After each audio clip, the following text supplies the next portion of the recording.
Good afternoon, Calc BC. We have here the 2B, the second version of practice exam question 2. It's the 15-minute question.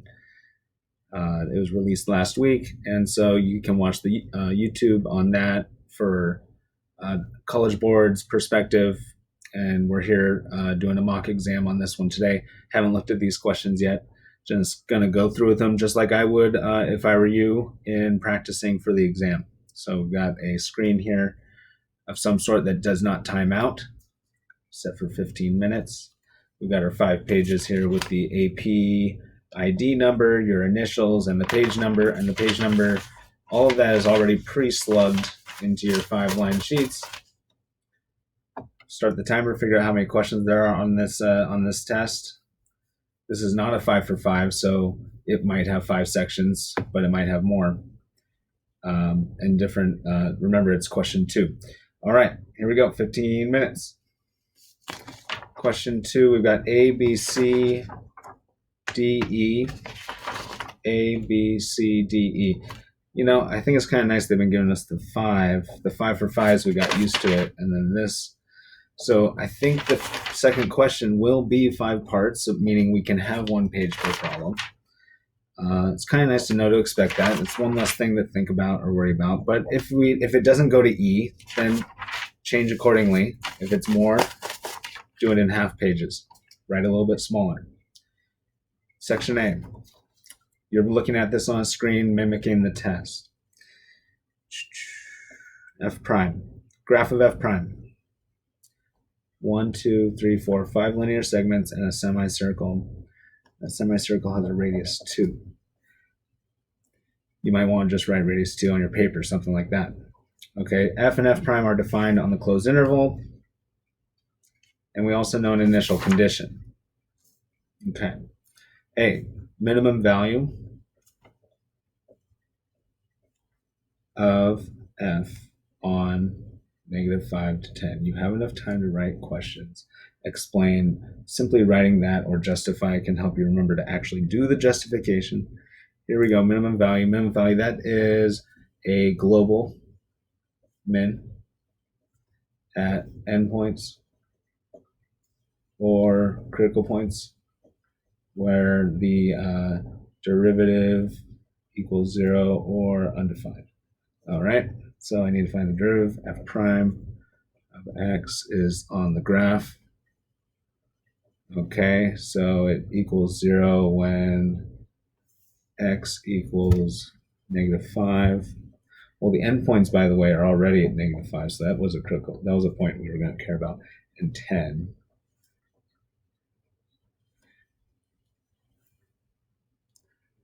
X equal 5, x equal 10. Yeah, these are x values here. All right, f prime equals 0 here at 0, and at 4, and at 6, and again at 10. And so those are critical points regardless if they're endpoints. So we're going to make a table now and go least to greatest. And we don't even have to do like first derivative test. It's kind of a trick here. It's actually global max. And just seeing it say minimum value, not relative min, helps you realize it's global. And so now F, there's actually going to be some work to do here. You got to think about the problems before you do them. And you have enough time to get this done. Okay, so -5. Well, I know that the integral from 6 to x of f of t dt, right? Fundamental theorem, I know an initial condition in the derivative, so I can find the original through integration. And since I don't know the function, integration is now area under the curve. So that is going to be, of f prime, rather, is going to be f of x minus f of 6. All right, so I can find when x equals 5, -5, I can say the integral from 6 to -5 of f of t dt equals f of -5 minus f of 6. Okay, I always know f of 6. So maybe I could actually solve for this and make it more efficient since I have to evaluate it a few times. Oh, do I really have to keep evaluating this? This seems inefficient. How about this? I know the function is increasing, so 0 is not going to be it. It's a max, right? Because f prime is changing from positive to negative. All right, and then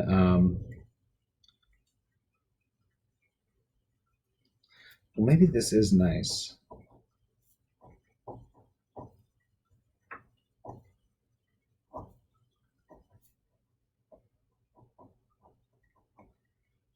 Okay, so f of negative 5 equals f of 6. Oh, wait, f of 6 is always equal to negative 1. Oh my gosh, I could even rewrite it, but at the area under the curve. Okay, so negative 5, integral from 6 to negative 5. Can I just write the area of these things and just think of it that way? So what's this area? Base times height, 5 times 3. 1/2 base times height. The next one is half of the semicircle here until 4. That area is pi r squared. That's pi times 4 because 2 squared is 4. I'm just going to write 2 squared. DNS. And we got this thing here until 6. I should have done this at the beginning. Rule of thumb now, guys. If we see a derivative function, we don't know much else, it might be good to just figure out what those areas are before you get started. I have a feeling they're going to include this. Okay, so base times height, 2 times 2 divided by 2, that area is 2. I think simplifying sometimes is nice when you have work to do. So now 4 times 2 divided by 2 is 4. Okay, so I've got areas there. So from 6 to negative 5, that's going to be negative 1 minus the integral from this way, right? So it's going to be 5 times 3 over 2 minus 4 pi minus 2 plus 4. Okay.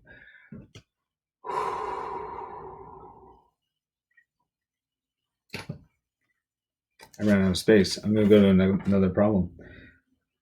I'm going to come back to it.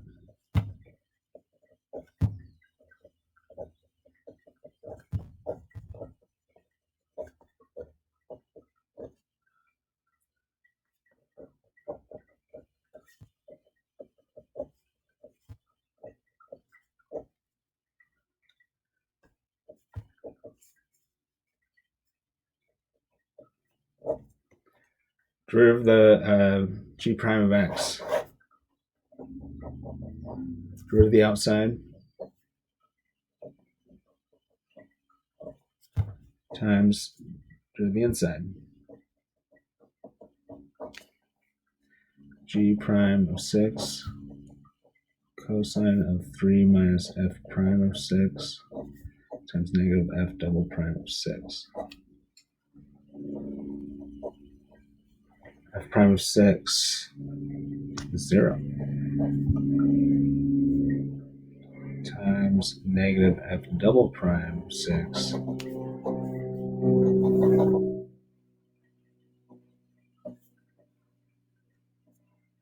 f double prime of 6 is 2. Okay.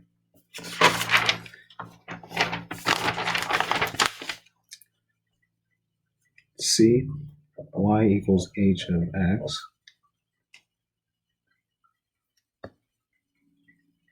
Solution to dy dx equals y minus f prime of x over x with h of 5 equals 6. Using Euler's method, x equals 5, 2 equal steps approximate h of 3. So I know it's y of new equals y of old plus change in y over change in x. Because that's just how it works, right? Like times delta x. So that's the slope. That's the dy dx. Okay. So we're starting at x equals 5 steps to approximate 3 from 5. Okay, so y sub 1 is going to equal y sub 0 plus dy dx at x sub 0 times delta x. Delta x is always going to be, we're going 2 distances, 2 steps, so it's delta x is 1. All right, so y of 0 is the original 6 plus dy dx at 5.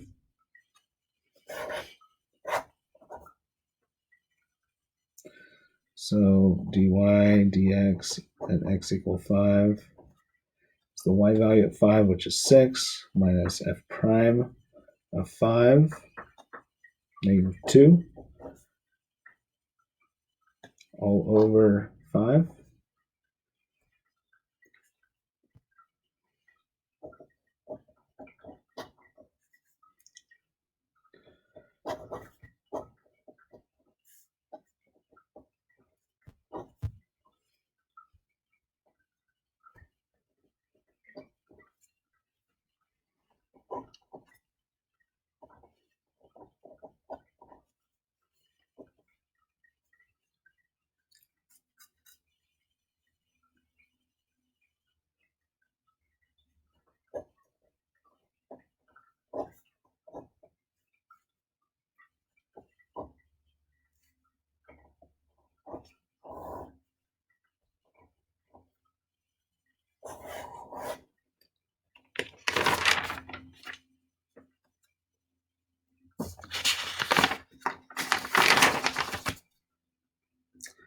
Part D, particle. Evaluate. Okay. Yeah. That's length. That's arc length. That's the integral from 0 to 10 of the square root of 1 plus f prime of x squared dx. Cool. Got it. So we know this. So this is going to equal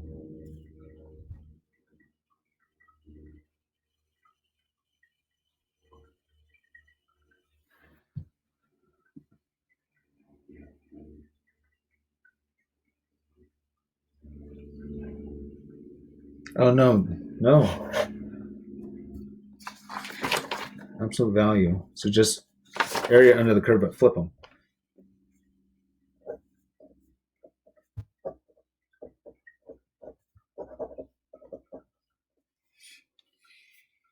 And I already did those areas. Oh, there's at least something good from this. So this is 5.3 over 2 plus pi times r squared plus 2 plus 4. Which would be meters per second. Integral velocity is distance traveled, so meters. Represents distance traveled. I gotta be concise here.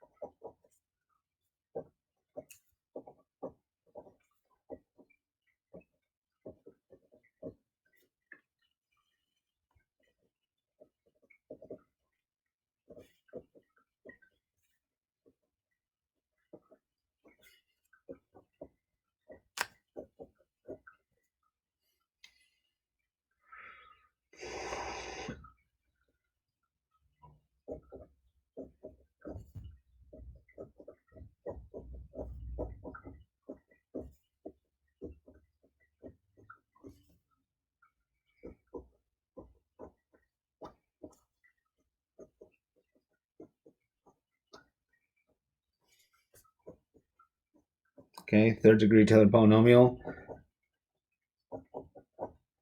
What's k of 6?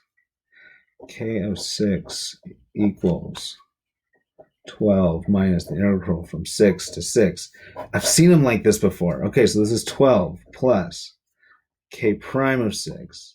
Well, let's find k prime of x. It's going to be 2 minus f of x dx. I mean, no, just that, right? It's fundamental theorem. Like the integral, if it's just x, is just the original function. All right, so k prime of 6 equals 2 minus f of 6. And f of 6 is one of the given information. So that's 2 minus a negative 1. Let's just simplify it because there's a lot of work to be done here. So it's 3 times x minus 6 plus something over 2 times x minus 6 squared. Oh, I like this.